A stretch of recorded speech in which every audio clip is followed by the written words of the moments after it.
जय हिंद दोस्तों। HP general knowledge 53 के इस वीडियो लेक्चर में आपका स्वागत है, अभिनंदन है।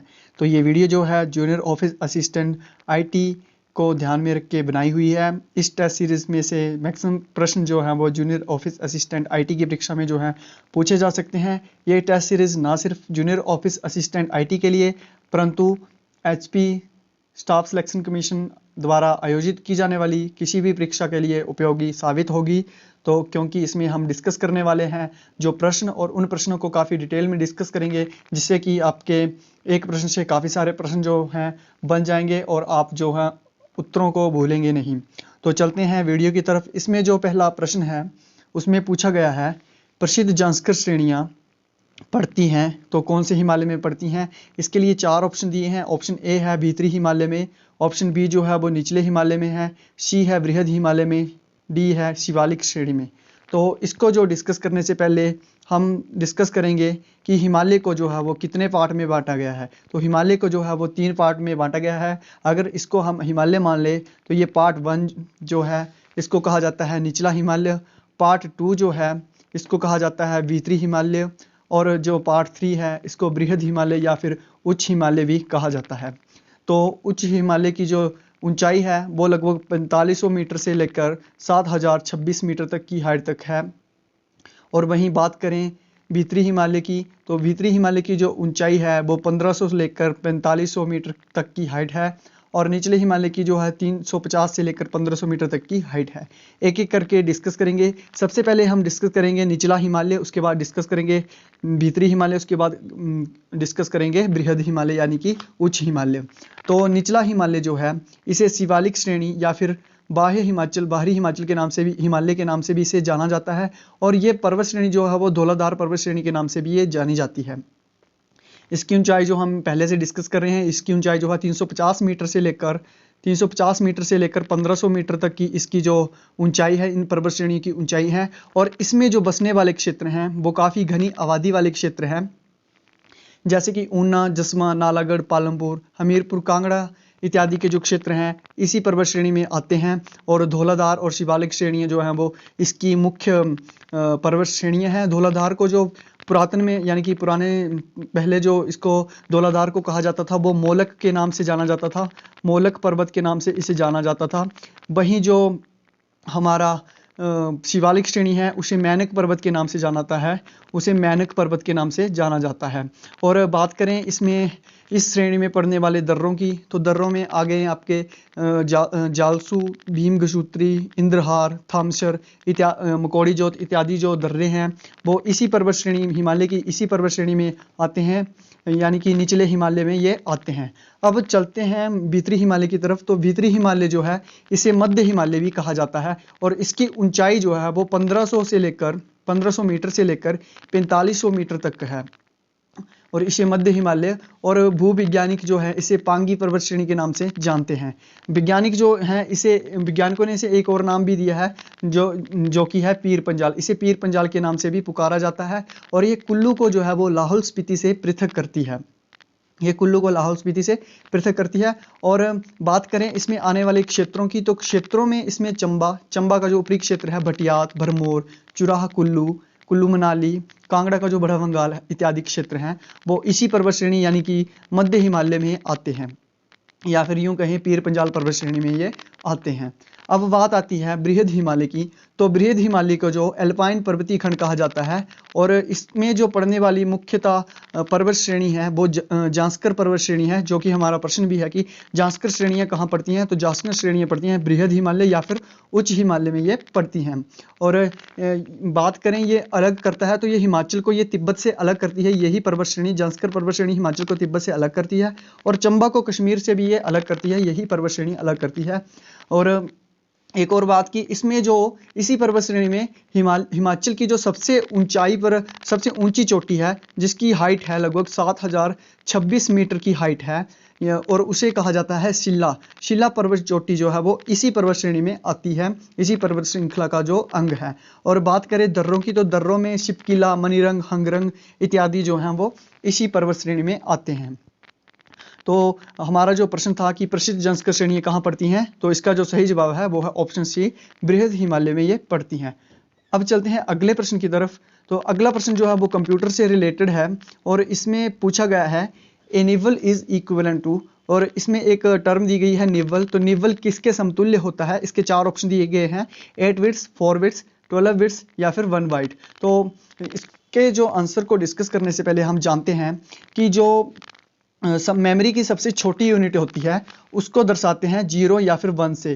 तो इनको 0 और 1 को कहा जाता है बाइनरी डिजिट, और बाइनरी डिजिट की जो शॉर्ट फॉर्म है उसी को कहा जाता है बिट्स। बिट्स जो है वो बाइनरी डिजिट की शॉर्ट फॉर्म है और यही मेमोरी की जो सबसे छोटी इकाई है बाइनरी डिजिट। और प्रश्न पूछा है कि एक निबल किसके बराबर होता है? तो एक निबल जो बराबर होता है वो होता है 4 बिट्स के बराबर होता है, और वहीं दो निबल जो होते हैं यानी कि दो निबल जो होते हैं वो 8 बिट्स के बराबर होते हैं, और 8 बिट्स जो होता है वो एक बाइट के बराबर होता है। एक बाइट के बराबर जो होता है वो 8 बिट्स होते हैं। अगर बात करें केवी की, तो 1024 बाइट मिलकर जो बनाते हैं वो 1 किलो बाइट बनाते हैं, 1 केबी बनाते हैं, और 1024 किलो बाइट जो मिलकर बनाते हैं वो 1 एमबी बनाते हैं, 1 मेगाबाइट बनाते हैं, और इसके बाद मेगाबाइट मिलकर गीगाबाइट बनाते हैं, और गीगाबाइट मिलकर जो बनाते हैं वो टेराबाइट बनाते हैं। हमारा प्रश्न था निबल किसके बराबर होता है? तो निबल होता है एक बिट्स के 4 बिट्स के ये बराबर होता है, दो निबल 8 बिट्स के बराबर होता है जिसे 1 बाइट कहा जाता है।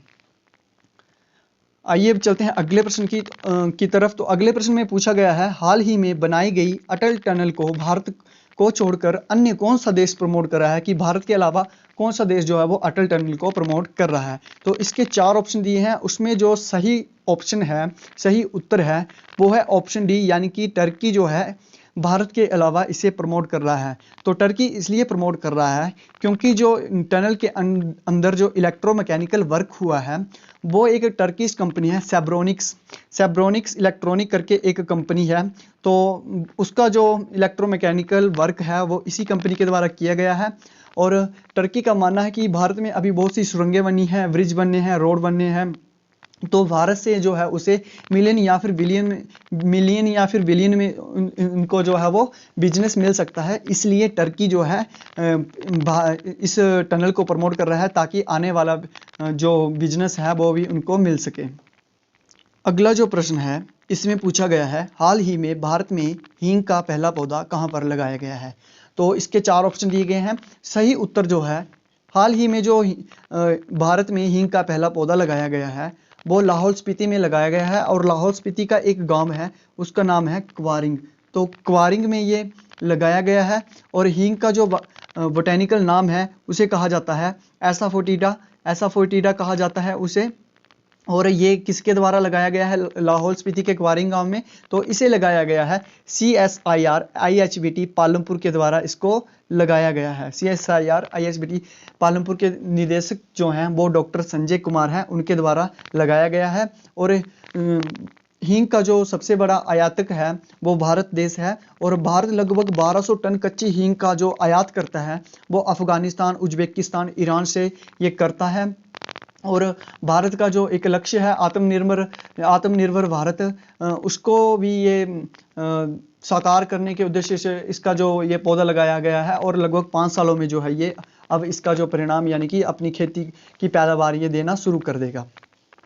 अब चलते हैं अगले प्रश्न की तरफ। तो अगला प्रश्न है वो भी कंप्यूटर से रिलेटेड है। इसमें पूछा गया है which one of the following is not the procedure oriented language in the computer. तो इनमें से वो वाली लैंग्वेज छांटना है, वो ऑप्शन छांटना है जो प्रोसीजर ओरिएंटेड लैंग्वेज कंप्यूटर की नहीं है। तो ऑप्शन ए है सी लैंग्वेज। तो सी लैंग्वेज भी प्रोसीजर ओरिएंटेड लैंग्वेज है, ये कंप्यूटर में यूज होती है। वहीं फोर्ट्रैन है वो भी यूज होती है, कोबोल भी होती है, वहीं शिमुला जो है वो नहीं होती है। तो ऑप्शन डी इसका सही जवाब होगा। तो सबसे पहले डिस्कस करते हैं सी लैंग्वेज की। तो सी लैंग्वेज जो बनी थी 1972 में बनी थी, फोर्ट्रैन जो बनी थी ये बनी थी 1957 में ये बनी थी, और कोबोल जो बनी थी 1959 से 60 में ये बनी थी।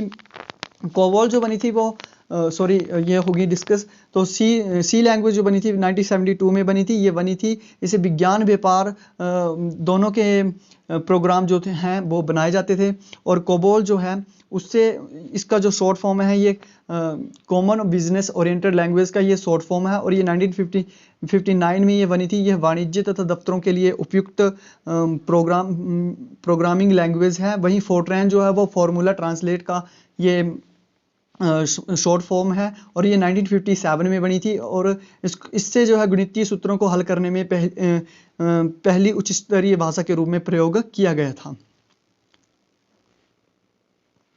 अगला प्रश्न जो है उसमें पूछा गया है, सन 1952 में हिमाचल प्रदेश से राज्यसभा के लिए कितनी सीटें थी? तो 4 ऑप्शन दिए गए हैं, इसमें जो सही उत्तर है वो है ऑप्शन डी, यानी कि सन 1952 में हिमाचल प्रदेश से राज्यसभा के लिए जो कुल सीटें थी वो 1 सीट थी। और सबसे पहले सर्वप्रथम यानी कि चिरंजी लाल वर्मा जो हैं वो राज्यसभा के लिए सदस्य हिमाचल से चुने गए थे। 1952 से 56 तक ये राज्यसभा के सदस्य चुने गए थे। अगर बात करें महिलाओं की, तो सर्वप्रथम महिला जो है वो लीला देवी हैं, उनको चुना गया था। 1956 से 1942 तक इनको चुना गया था राज्यसभा सदस्य के रूप में। अगला प्रश्न है, इसमें पूछा गया है सरवालसर और भृगु जिले किस जिले में हैं? तो 4 ऑप्शन दिए गए हैं। तो इसमें जो पहला ऑप्शन है मंडी, तो मंडी के में जो है वो रिवालसर झील है, सरवालसर झील इसमें नहीं है, तो ये ऑप्शन नहीं होगा। किन्नौर में जो है वो काफ़ी फेमस नाको झील है, वो किन्नौर में है। सिरमौर में रेणुका झील है, वो भी सिरमौर में है। तो ऑप्शन डी बचा कुल्लू में। तो कुल्लू में जो है वो सरवालसर, दशहर, भृगु इत्यादि जो जिले हैं वो ये कुल्लू जिला में हैं। तो ऑप्शन डी जो है इसका सही जवाब होगा। हमारा अगला जो प्रश्न है उसमें पूछा गया है वसा में घुलनशील विटामिन कौन सी है? इसके 4 ऑप्शन दिए हैं, vitamin C, vitamin B, vitamin D, vitamin या फिर इनमें से कोई भी नहीं, नन ऑफ दी अबव। तो इसको याद करने के लिए हम एक सिंपल सा एक ट्रिक है, तो वो है कीड़ा जो कि एक छोटा सा कीड़ा होता है, जो भी कीड़ा मान लो कीड़ा होता है, वो पानी में नहीं घुलता है और वसा में घुल जाता है। बस इतना सा आपको याद रखना है कि कीड़ा पानी में नहीं घुलता है और वसा में ये घुल जाता है। तो यानी कि विटामिन के, विटामिन ई, विटामिन डी और विटामिन ए जो है वो पानी में नहीं घुलती हैं और वसा में ये घुल जाती हैं। तो इसका जो सही उत्तर होगा वो होगा ऑप्शन सी, यानी कि विटामिन डी। विटामिन डी जो है वो वसा में घुलनशील है और ये पानी में नहीं है। तो दोस्तों इस वीडियो को अंत तक देखने के लिए आपका बहुत बहुत धन्यवाद। आपको हमारी वीडियो कैसी लगी ये हमें कमेंट सेक्शन में ज़रूर बताएं, और इस वीडियो को लाइक करें, चैनल को सब्सक्राइब करें, ताकि भविष्य में आने वाली वीडियोस की अपडेट जो है वो आपको मिलती रहे। एक बार फिर से आपका बहुत बहुत धन्यवाद। जय हिंद, जय भारत।